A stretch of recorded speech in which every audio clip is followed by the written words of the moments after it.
Michael, where are you now? A gold medal in the pocket. What happens to Michael Grender now? Well, we have the World Championships coming up next year, which are going to be held in Italy. How are we going to go there? I'm not really sure. I'm not so sure whether we'll be riding the team's pursuit there. It'll depend a lot on what sort of financial support we get and whether or not Kevin Nichols and Michael Turter continue riding. To bring up a new team would be something we'd have to look at doing over a couple of years, and I don't think we'd do justice to ourselves if we started a new team next year at the World Championships. Talking about tonight's meeting quickly, you've got Gary Sutton to contend with, Eddie Salas, so there's quite a few good riders here tonight. Yes, well, we've got Gary and Shane Sutton. I think both the Suttons will go very well. Eddie Salas is the current Australian road champion. He'll be performing well, and I think a lot of the local Newcastle boys will go well because they know the track. It's a small track. Tactics used are a little bit different. It's a track where you've got to go to the front early, and handicaps is going to be hard for the back markers. So I think it's going to be very good hard racing for us tonight.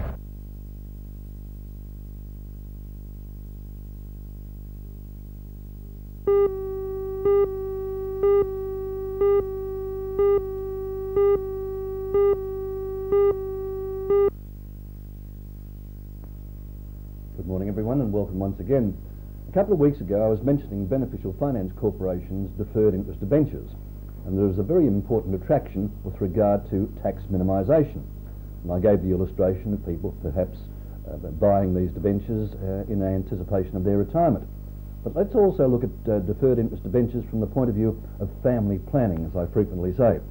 Let's suppose, for example, you have a young child, 14 or 15 years of age, who at the moment is limited to earning no more than $416 a year from investments, to all intents and purposes, before there's any tax liability.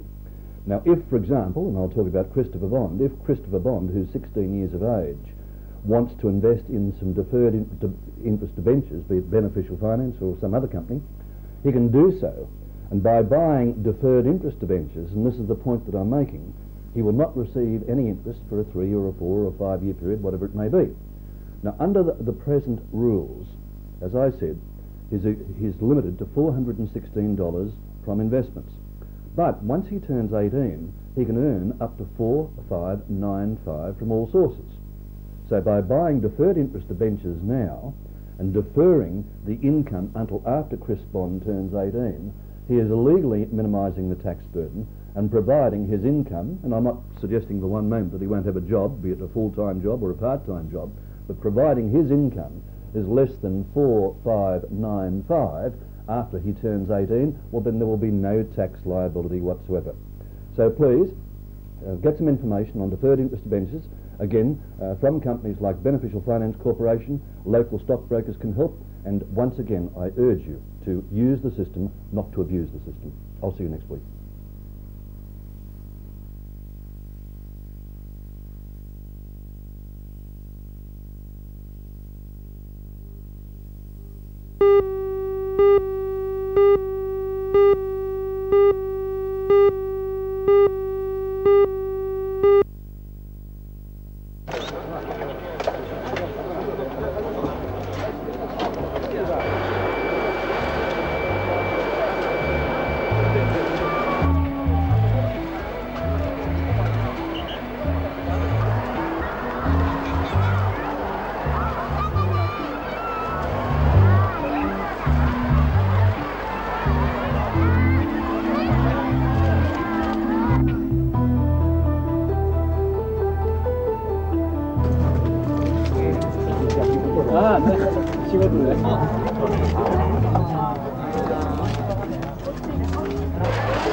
Governor Suzuki, Vice President Fuji, Vice Governor Suzuki, distinguished guests, ladies and gentlemen.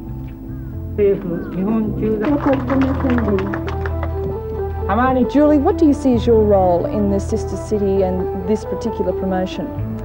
Well, I guess I'm trying to do my best as far as promoting the relationship between Tokyo and Sydney, New South Wales, and よくわからないな、私本当に。どんなこと言えばいいんですか。まだなったばっかりですので、よくわからないんですけれども、It's at receptions such as this that the deals are made, and when you consider that last year Japanese tourists spent $72 million in New South Wales, they are well worth the effort. The reception was held for the Minister for Tourism, Mr Michael Cleary, Lord Mayor of Sydney, Alderman Doug Sutherland, Miss New South Wales, Julie Norris, and all those associated with the tourism promotion. New South Wales seems to be changing. Once it was the sheep that had to carry all the load. Now it seems the koalas have taken some of the responsibility.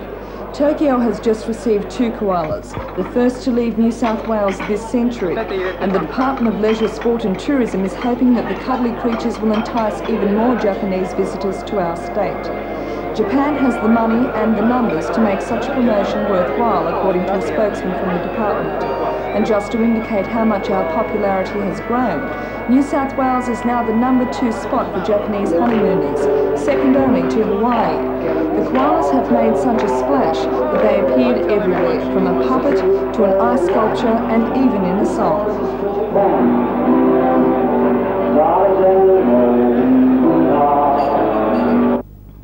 The reason the New South Wales government is spending $250,000 on this promotion is obvious. Since 1976, there's been a double-digit growth rate of Japanese tourists to Australia, with 80% of those coming to New South Wales. Japanese Airlines and Qantas have both agreed to increase the number of flights between Australia and Japan. A number of seminars have been held with the Japanese travel industry, and the Minister for Tourism, Mr Cleary, is confident that the promotion will encourage even more Japanese to come to our shores. The Minister has also been exploring the area of Japanese investment in the state's tourism industry, saying that he will be negotiating with the Premier to set aside parcels of land for these foreign investors. Mr Cleary says a recent report compiled on the investment potential for tourism in New South Wales by the Japanese is positive and encouraging. Regard New South Wales and Australia as a bigger potential than the Canadian market. And in discussions I had in Nagoya, the gentleman even indicated that he was looking for potential tourist sites, development sites on our north coast, and he mentioned the Newcastle area. And I then tried to find out whether he was talking about the industrial side of it or the seaside, and I mentioned Port Stephens, and he said that's what he was after. So it's anything from Newcastle all the way up the coastline. So it was very enlightening, and to get a report that says that New South Wales is the place for the overseas visitors, particularly the Japanese, who spend more money per head than any other visitor from overseas, I think is good news for us.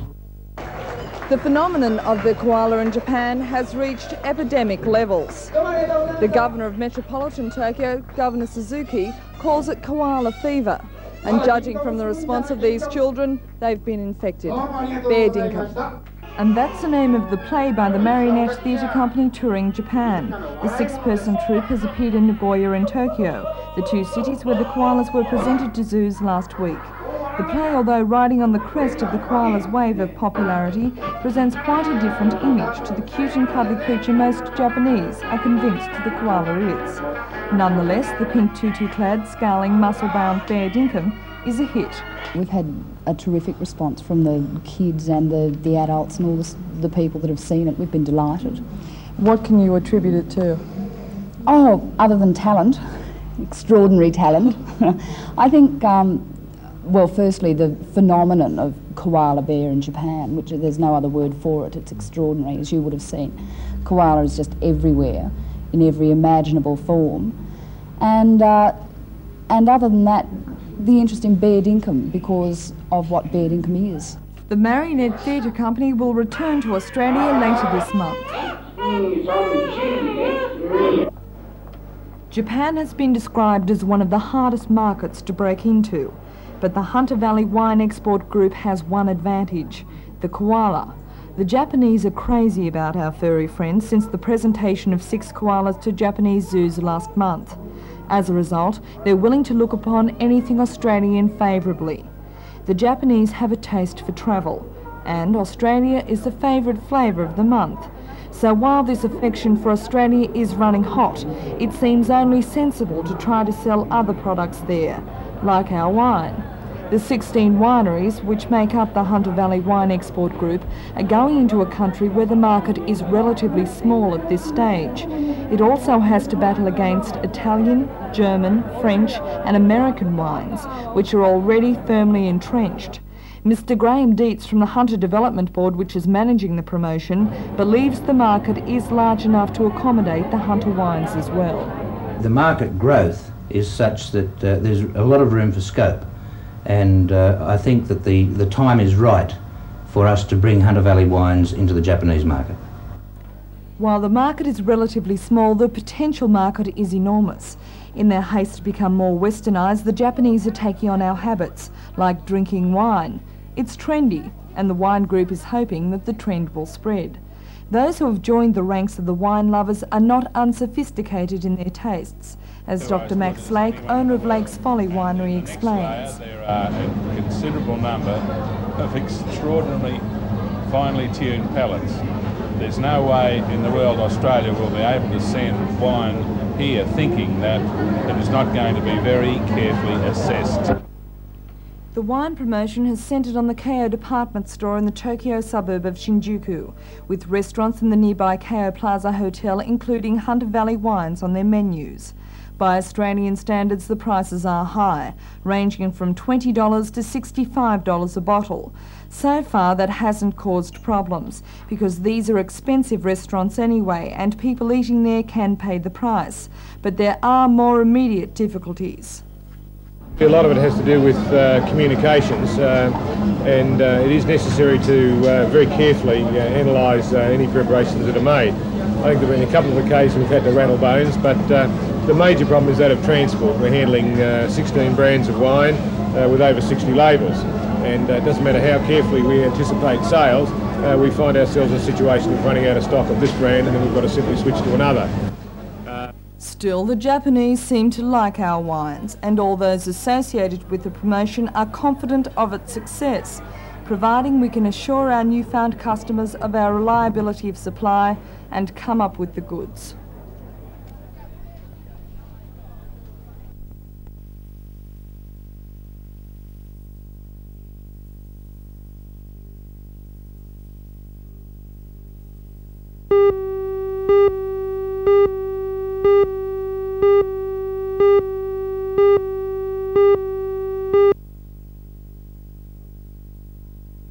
Both issues represent a major change in the Constitution.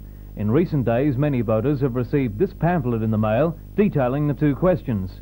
The government wants a yes vote for simultaneous elections, saying half Senate elections cost $19.2 million and disrupt business and government planning.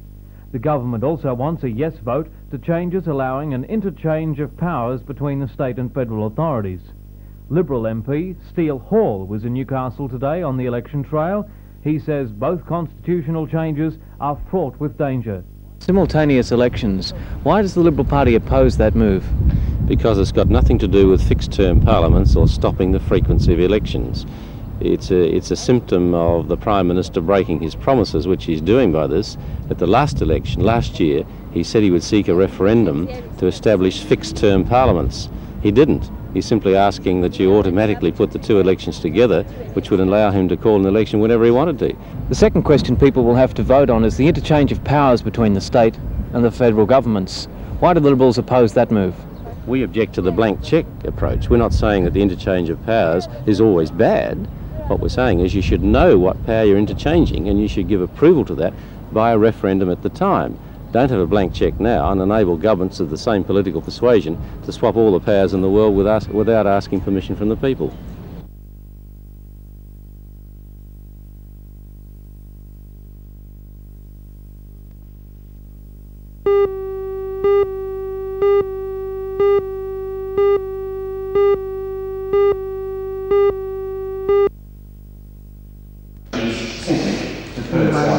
Over 400 members of the Free Movement involved in the dispute met to pass a resolution and discuss the present situation. The meeting passed the demanding the withdrawal of the proposed new association scheme and the government reopen negotiations all government workers. There was a motion passed that they committed themselves to an ongoing campaign, both publicity, political and industrial action, so that if necessary further industrial action will be taken. How successful do you think your action's going to be? I feel certain that the government cannot ignore 120,000 public servants and teachers who are prepared to take direct industrial action. So I'm quite convinced that this will be sufficient with, if necessary, further industrial action to convince the government that they will have to change. In fact, last year, and was playing all they could expect.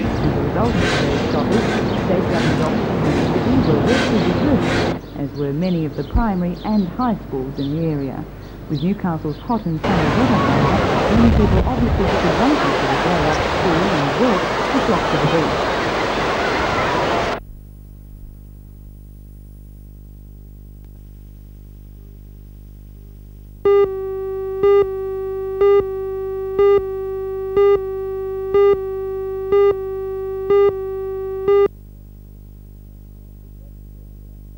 It's absolutely fantastic. I've never seen anything like it anywhere else, the work that's gone into the Fremantle. Well, what's the most outstanding feature, do you think, of the preparation so far?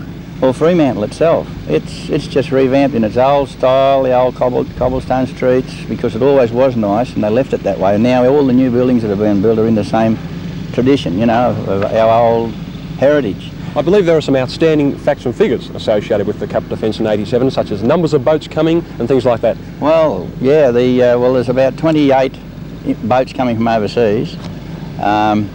We have 9 of our own challenging here, so there's a lot of boats. And the thing that's most astounding is there's 600 heats before the final. So there's a lot of racing going on over there. And I believe the glamour of the occasion is going to be added to by the fact that the QE2 is going to be there. Yeah. And even a boat is sponsored by the Aga Khan. Well, the Aga Khan's in the Italian team too, and he's got his own boat, and they're bringing 3 ships. There's 9 liners coming, and one of them, like you said, is the QE2, and I believe the Royal Barge is going to be there, the Royal ship. Of course, accommodation is going to be a situation that people are going to be looking closely at. I believe one new hotel already is completely booked out. Yes, but the thing is, though, one of the reasons why we were taken there is to look at the accommodation and the facilities and everything that's available for us to talk about over here on the East Coast, as they call us, the East Coasters. And here I've got a thing of 40-odd pages they've given us of the cheapest accommodation you can get to the most luxurious, and it's all very well priced, and there is plenty of it.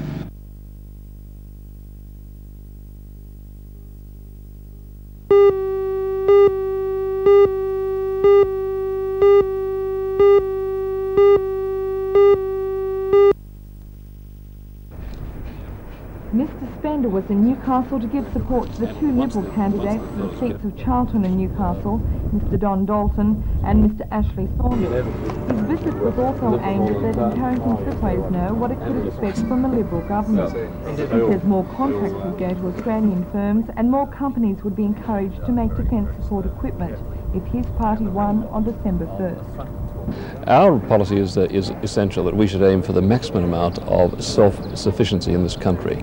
For too long we have relied upon the overseas, and the truth of the matter is that if in the future we ever get ourselves into trouble, and let's hope to God that we don't, we may have to start with what we have and finish with what we can make ourselves.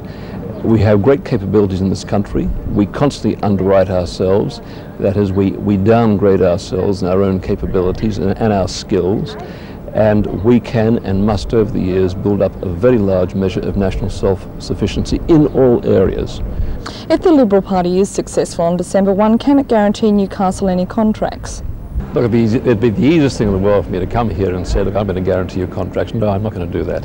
But what I would say is that the whole thrust of our policy is to spend here and to develop here, to enhance, to build up our own design and development potentials and skills, and to manufacture as much as we can here. And that means that for cities such as Newcastle, long-term growth prospects in industries which you have here.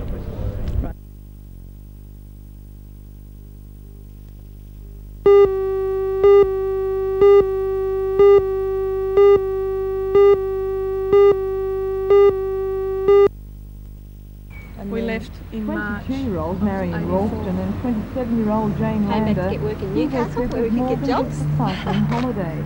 The first leg of their tour took them to Coolangatta last year, but financial worries forced them to return home. The final stage started in March this year, and it's taken the young women 8 months to make the mammoth trip. Seeing Australia slow was a prime motivation, and Marion says the Hamersley Ranges were the highlight. Probably the Hamersley Ranges in Western Australia.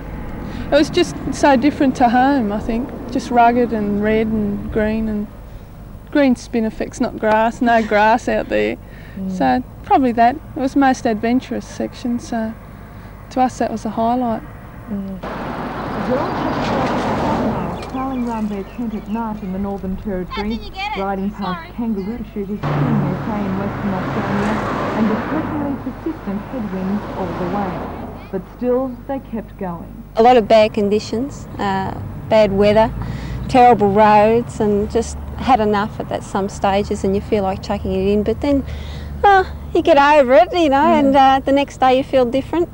Yeah, After months on the road and all the good times and hardships that go along with it, do the trip would they again? do it again? Never. No.